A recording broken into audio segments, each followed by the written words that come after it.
रामचरितमानस पर बिहार की सियासत में उठापटक जारी है और वार पलटवार हो रहे हैं बयान को लेकर। इधर महागठबंधन में ही इसे लेकर अब महाभारत हो रहा है। सहयोगी पार्टी जेडीयू ने बयानबाजी पर राजद को घेरा, तो वहीं आरजेडी उलट जेडीयू को ही आईना दिखा रही है। देखिए स्पेशल रिपोर्ट। रामचरितमानस के कुछ छंद का विरोध किया, बस वही पूरा कचरा है। रामचरितमानस जैसा जो विषय है, इस विषय पर बात करने का मतलब है कि बीजेपी के फील्ड में जाकर उनकी पिच पर खेलना। ये बेवजह का हमारे विरोधी के झांसे में हमारे सहयोगी भी फंस रहे हैं। राष्ट्रीय जनता दल का नेतृत्व सक्षम है, इस पर निर्णय लेगा, इस पर विचार करेगा। चाहे सुधाकर जी बोले या माननीय शिक्षा मंत्री जी बोले, राष्ट्रीय जनता दल को कार्रवाई करनी चाहिए। कोड़ने वाले लोग, मुंह में राम बगल में छुरी वालों से दूरी हम लोगों की रही है और रहेगी।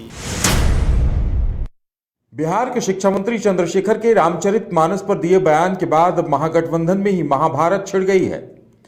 विपक्ष पहले से ही उनके बयान के बाद लगातार हमलावर था। अब आरजेडी की सहयोगी जेडीयू ने भी बयान से किनारा कर लिया है। जेडीयू एमएलसी ने पटना के हनुमान मंदिर में रामचरितमानस का पाठ किया। उन्होंने कहा कि राम मनोहर लोहिया से लेकर गांधी और भीमराव अंबेडकर सबने राम का सम्मान किया है। जेडीयू ने शिक्षा मंत्री को अज्ञानी तक बता दिया। डॉक्टर राम मनोहर लोहिया रामायण मेला की बात करते हैं।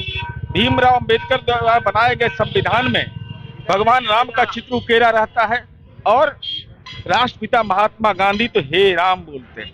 यह तो हमारे संस्कार का प्रतीक है और राम तो रहीम है। यह तो हमारा संस्कार है। यह नाथ संप्रदाय के किताब में उद्धृत है। तो हम तो उस परंपरा के वाहक हैं जहां रामायण का भी सम्मान होता है, कुरान शरीफ का भी सम्मान होता है, बाइबिल का भी सम्मान होता है। जेडीयू के राष्ट्रीय अध्यक्ष ललन सिंह ने पार्टी का स्टैंड क्लियर करते हुए कहा कि शिक्षा मंत्री ने जो बयान दिया है उस पर अब आरजेडी को संज्ञान लेना है। ललन सिंह ने कहा कि जेडीयू हर धर्म के लोगों का सम्मान करती है। देखिए, बिहार के शिक्षा मंत्री जी ने जो बयान दिया वो राष्ट्रीय जनता दल के नेतृत्व को निर्णय लेना है और राष्ट्रीय जनता दल का जो नेतृत्व है वो उसके लिए सक्षम है, वो उस पर निर्णय लेंगे। लेकिन जहां तक जनता दल यूनाइटेड का सवाल है, जनता दल यूनाइटेड का स्पष्ट मत है कि हम सभी धर्म के लोगों का सम्मान करते हैं, सभी धर्मों को मानने वाले लोगों का सम्मान करते हैं और सभी धर्मों के जो धर्म ग्रंथ हैं उसका सम्मान करते हैं। वहीं जेडीयू संसदीय बोर्ड के अध्यक्ष उपेंद्र कुशवाहा ने इस बयान के बाद आरजेडी को घेरा। उन्होंने कहा कि रामचरितमानस जैसे विषय पर विवाद कर बीजेपी को फायदा पहुंचाया जा रहा। उन्होंने आरोप लगाया कि बीजेपी के दबाव में आरजेडी के लोग हैं ताकि उन्हें और मामलों में केंद्र सरकार से राहत मिले। आरजेडी नेतृत्व के इस मामले में मौन रहने पर और कार्रवाई न करने पर इन आशंकाओं को और बल मिल रहा है। रामचरितमानस जैसा जो विषय है, इस विषय पर बात करने का मतलब है कि बीजेपी के फील्ड में जाकर उनकी पिच पर खेलना, उनके एजेंडा पर काम करना। ऐसे विषयों पर जब चर्चा होगी तो सबको मालूम है कि बीजेपी को फ़ायदा होगा। तो बीजेपी को फ़ायदा पहुंचाने के मकसद से काम कर रहे हैं लोग। और तेजस्वी जी ने तो खुद कहा कि उनके जो एक विधायक सुधाकर जी हैं, उनका जो बयान है वह तो बीजेपी की पॉलिसी के अनुकूल है, स्वयं उन्होंने कहा। तो जब उनको भी मालूम है और सच भी यही है, तो चाहे सुधाकर जी बोले या माननीय शिक्षा मंत्री जी बोले, राष्ट्रीय जनता दल को कार्रवाई करनी चाहिए। कार्रवाई लोग नहीं कर रहे हैं, यह सबसे ज़्यादा दुख का विषय है। इतने दिन से उपेंद्र कुशवाहा के इस बयान के बाद आरजेडी ने उपेंद्र कुशवाहा पर ही निशाना साध दिया और कहा कि पहले वो अपने गिरेबान में झांके। उपेंद्र कुशवाहा को आईना देखने की नसीहत देखते हुए आरजेडी ने कहा कि 6 महीने पहले उनकी पार्टी और वो कहां थे, उन्हें पहले बताना चाहिए। सब लोग जानते हैं कि हमारी पार्टी का, हमारे नेता का कभी भी बीजेपी के साथ जाने का इतिहास नहीं रहा है और सेकुलरिज्म और सामाजिक न्याय ये हमारे पार्टी का यूएसपी रहा है। और अगर वो इस तरह की बात कर रहे हैं तो उनको अपने सामने आईना रखना चाहिए, गिरेबान में झांकना चाहिए। 6 महीना पहले तक उनकी पार्टी वो कहाँ थे। ये विवाद का विषय नहीं हो सकता।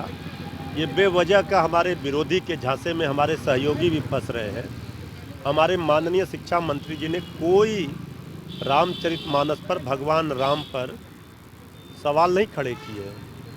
जिस चौपाई को लेकर के ये बवाल मचाया गया है, ये साजिश है हमारे विरोधियों का, बीजेपी का। असली मुद्दे से ध्यान भटकाकर इसी तरह के मुद्दे को हवा दी जाए। उनका कहना है कि आप बीजेपी के पिच पर खेल रहे हैं। अरे हमको बीजेपी पर पिच के खेलने की आदत नहीं रही है, हम अपने पिच पर खेलते हैं। ये पिच कोड़ने वाले लोग, मुंह में राम बगल में छुरी वालों से दूरी हम लोगों की रही है और रहेगी। लोकसभा चुनाव होने में अभी 1 साल से ज्यादा का वक्त है, लेकिन बिहार की सियासत में अभी से ही धर्म के कार्ड की एंट्री हो चुकी है। एक और जहां शिक्षा मंत्री ने रामचरितमानस पर बयान देकर वोटों के ध्रुवीकरण की कोशिश की है, वहीं दूसरी तरफ जेडीयू अब संतुलन साधने की कोशिश में है। लेकिन आरजेडी के मंत्री चंद्रशेखर का यह दांव अब उल्टा साबित होता दिख रहा है। वोटों को खिसकते देख जेडीयू ने भी किनारा कर लिया है। तो देखना दिलचस्प होगा कि आने वाले दिनों में इस पे आरजेडी और जेडीयू का स्टैंड क्या होता है। पटना से न्यूज बायोस्कोप के लिए राजीव कमल की रिपोर्ट।